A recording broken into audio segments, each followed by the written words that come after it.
સુરેન્દ્રનગર એસઓજીએ ગેરકાયદેસર હરતું ફરતું petrol pump ઝડપી પાડ્યું. ₹4,66,450નો મુદ્દામાલ કબજે કર્યો.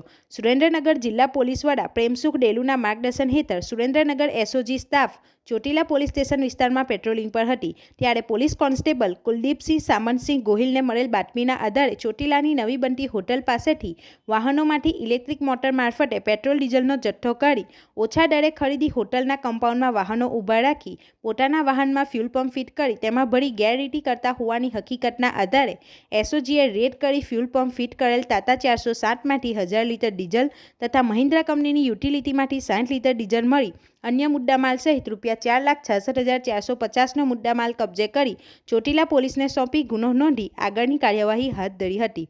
રિપોર્ટર હરિ એમ લકુમ સાથે ગુજરાત અદ્ભુત ન્યૂઝ ગુજરાતી.